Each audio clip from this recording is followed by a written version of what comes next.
Have you ever wondered if the porcelain smile of a doll could hide something truly ancient and malevolent? Most people see a child's plaything, but some stories, true stories, suggest that behind the button eyes and stitched-on smile, a gateway to the damned can open. This is not a work of fiction. This is the real, terrifying account of a doll that came to be known as Annabelle, a name now whispered in fear. Our story begins not in a Gothic mansion, but in the most ordinary of places. A small apartment in 1970. It was here that Donna, a young nursing student, received a birthday gift from her mother. The doll was a Raggedy Ann, a popular toy of the era, with yarn for hair and a simple, unassuming appearance. Donna was delighted with the nostalgic present and placed it on her bed as a decoration in the apartment she shared with her roommate, Angie. For the first few days, the doll was just that, a doll. It sat where it was placed, a silent, colorful addition to their room. But then, subtle oddities began to surface. Donna would leave for her clinicals, placing the doll on her neatly made bed, only to return and find it on the living room sofa. At first, she dismissed it as a prank by Angie, a simple joke between friends.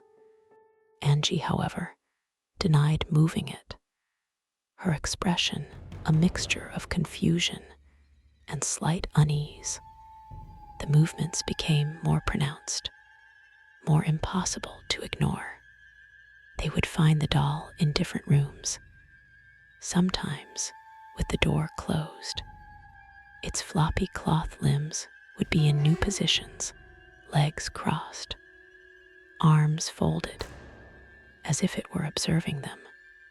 A chill started to creep into the apartment, an unspoken tension that settled in the air whenever their eyes fell upon the Raggedy Ann doll sitting in the corner, its smile seeming less innocent with each passing day. Then came the notes, scattered around the apartment. They began finding small scraps of parchment paper. The messages were written in a childish scrawl, things like "help me" and "help us." What made this truly unsettling was that Donna and Angie were certain they owned no parchment paper. The handwriting was unfamiliar, shaky, as if a small child had guided the pencil. The pleas for help suggested a trapped spirit, a lost soul reaching out from beyond. The two young women, raised in an era where such things were often dismissed, found their skepticism eroding. The evidence was mounting, creating a tapestry of fear that they could no longer rationalize. They started to feel a constant presence, the unnerving sensation of being watched. The apartment, once their sanctuary, now felt like a cage they shared with an unseen entity. And the Raggedy Ann doll was at the center of it all. Lou, Angie's boyfriend, and a frequent visitor to the apartment, was deeply concerned. From the moment he first saw the doll, he felt a palpable sense of dread, an instinctual aversion to the toy. He warned Donna and Angie that the doll was evil, that they needed to get rid of it immediately. The women, however, were caught between fear and a strange sense of pity, wondering if a lost spirit was truly attached to the doll. the strange occurrences escalated. One afternoon, Donna noticed something on the doll's hands. At first, she thought it was a red mark from a pen, but upon closer inspection, she saw several drops of a thick, dark liquid that looked chillingly like blood. A wave of cold terror washed over her. This was no longer about a misplaced toy or mysterious notes.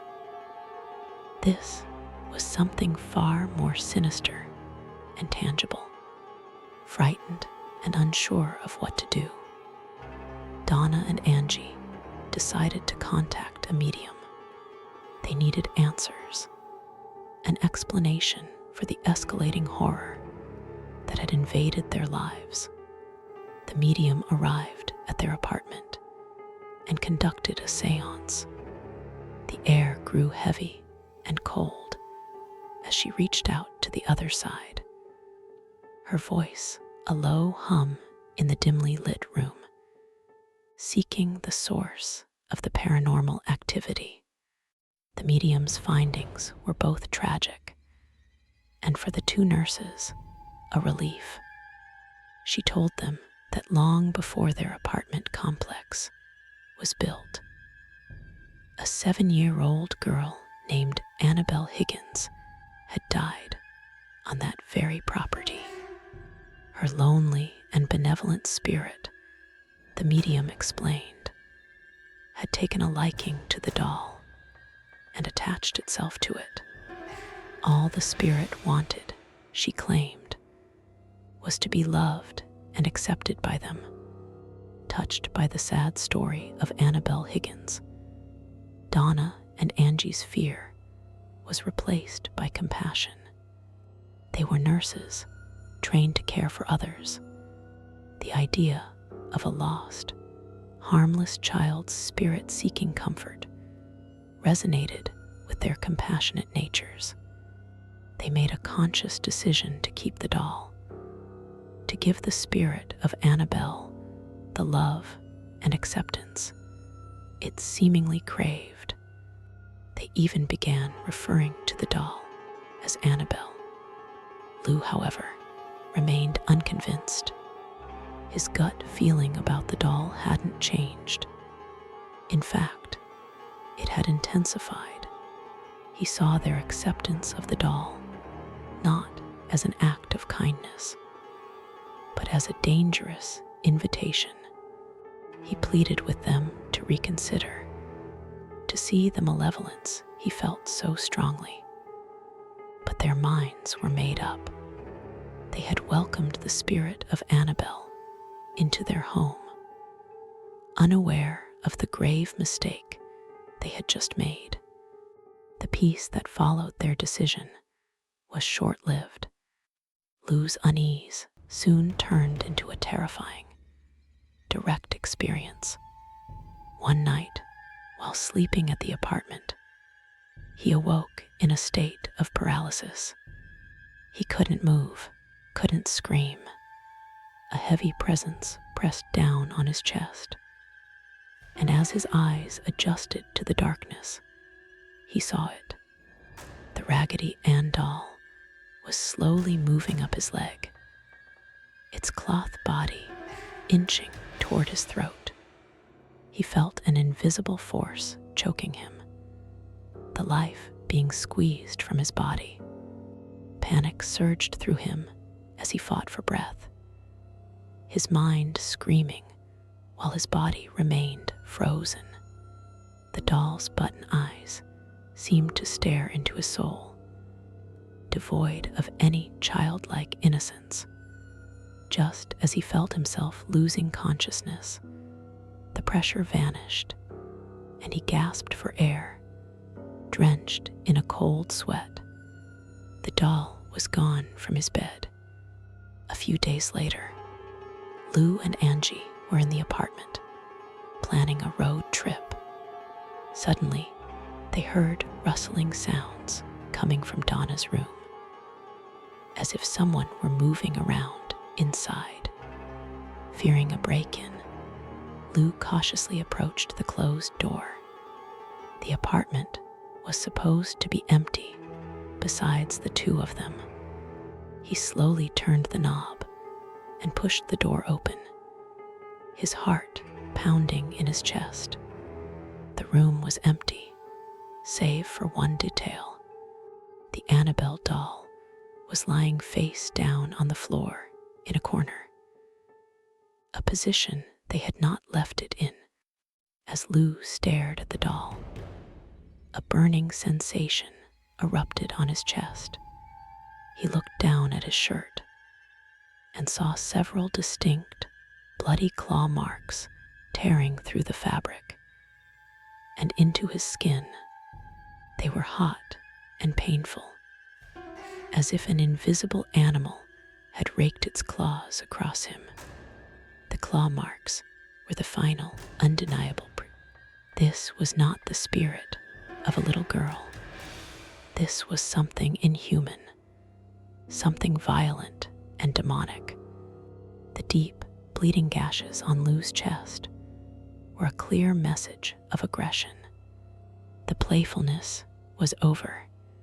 The entity had shown its true nature, and it was capable of inflicting physical harm. Their lives were in immediate danger. Terrified and out of options, Donna finally realized that Lou had been right all along. They needed help, not from a medium who sympathized with spirits, but from someone who understood the darker side of the supernatural.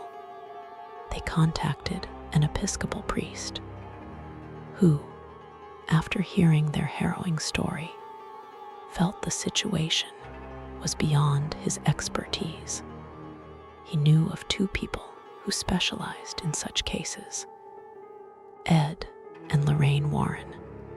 Ed and Lorraine Warren were renowned paranormal investigators and demonologists. Ed was a demonologist recognized by the Catholic Church, and Lorraine was a gifted clairvoyant. They had investigated thousands of cases of hauntings and demonic activity. When they arrived at the small apartment, Lorraine immediately sensed the powerful, negative energy emanating from the Raggedy Ann doll. The Warrens sat down with Donna, Angie, and Lou, listening intently as they recounted every detail, from the doll's first subtle movements to the violent attack on Lou. After their investigation, Ed Warren came to a chilling conclusion. There was no ghost of a 7-year-old girl named Annabelle Higgins. That story had been a clever deception. Ed explained that spirits do not possess inanimate objects like dolls. Instead, what was happening was the work of an inhuman, demonic spirit. This entity had latched onto the doll and manipulated it, creating the illusion of a haunting. Its goal was not to find love, but to find a human host. The moving doll and childish notes were merely a prelude, a way to gain the girl's permission to enter their lives. The demonic entity, Ed continued, was in the process of infestation, and its ultimate goal was human possession by allowing the spirit of Annabelle to stay. Donna and Angie had unknowingly given it an invitation. The entity was now seeking to possess one of them, and the violent attack on Lou was a sign of its growing power and impatience, a way to eliminate any opposition. The Warrens knew that the entity had to be removed from the apartment immediately. They arranged for an Episcopal priest, Father Cook, to perform an exorcism on the apartment. The rite was not aimed at the doll, but at cleansing the dwelling of the negative energy that had taken root there, blessing the space to protect its inhabitants from further harm. After the blessing, the Warrens decided the safest course of action was to take the doll with them. They knew that simply throwing it away would not solve the problem. The demonic entity was attached to the object and would only follow it, potentially harming whoever found it next. The doll needed to be contained in a secure location. The drive home with the doll was perilous. Ed placed Annabelle in the back seat and chose to take the back roads, fearing the entity might try to interfere with the car and cause a fatal accident on the highway. His fears were justified. The car's engine repeatedly stalled, the power steering failed, and the brakes gave out at dangerous moments, forcing them into near-fatal swerves. Realizing the demon was challenging them directly, Ed stopped the car. He took out a vial of holy water from his bag and doused the Raggedy Ann doll, reciting a prayer of binding. Immediately, the paranormal disturbances ceased, and they were able to continue their journey home without further incident. The power of the sacred water seemed to temporarily subdue the malevolent force. Back at their home in Connecticut, the Warrens initially placed the doll in Ed's office. However, the activity did not stop. The doll would levitate, appearing in different rooms of the house, even when locked away. It seemed the entity was still powerful. Its presence, a constant, chilling reminder of the evil they had brought into their home. A more permanent solution was needed. The Warrens decided to build a specially consecrated case for the doll.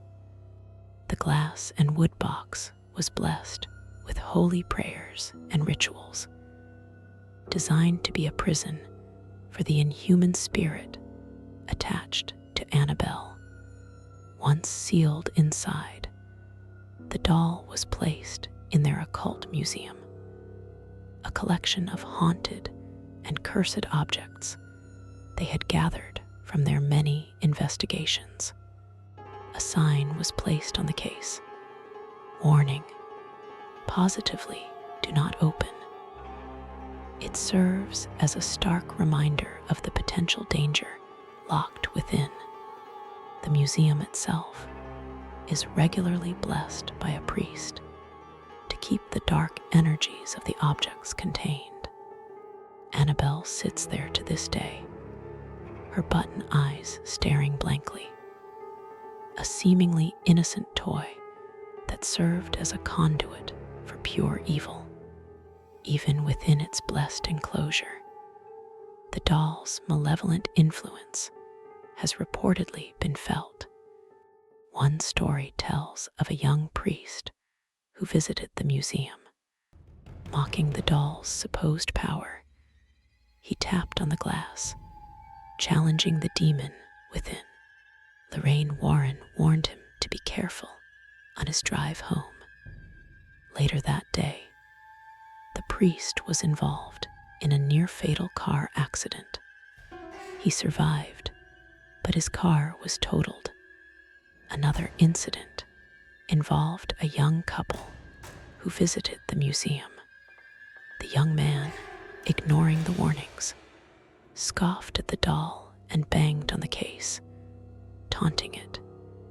On his way home, he lost control of his motorcycle and crashed into a tree, dying instantly. His girlfriend, who was riding with him, survived, but was hospitalized for over. She later reported that they were laughing about the doll right before the crash. The real Annabelle doll is not the menacing porcelain figure seen in the movies. It is a simple Raggedy Ann doll. Its appearance almost comically benign compared to its horrifying reputation. Yet this contrast is perhaps what makes the true story so much more terrifying. It serves as a chilling reminder that evil does not always announce itself with a monstrous form. Sometimes it hides behind the most innocent of facades. Ed Warren passed away in 2006 and Lorraine in 2019, but their legacy and the objects in their museum remain. The Annabelle doll, locked in its glass case, is a silent testament to one of their most famous and terrifying cases. It is a physical object that represents a brush with a demonic entity, a force that sought to manipulate, terrorize, and ultimately possess a human soul. The story of Annabelle is a chilling cautionary tale about the dangers of the unseen world. It warns against inviting unknown spiritual forces into one's life, even with the best intentions. The compassion of two young nurses almost led to their spiritual destruction. A grim lesson that not every spirit that reaches out is benevolent, and not every plea for help is what it seems. Today, the doll sits silently in its protective case, an object of intense curiosity and profound fear. It is no longer just a toy. It is an icon of the paranormal, a symbol of the very real battle between good and evil that the Warrens dedicated their lives to fighting. It serves as a permanent, chilling reminder that some doors are best left unopened. So the next time you see a forgotten doll in an old antique shop with its faded dress and vacant stare, pause for a moment, look into its glass or button eyes, and ask yourself, what has it seen? And more importantly, what might be looking back through them? Because, as the true story of Annabelle teaches us, you never truly know what's playing with you.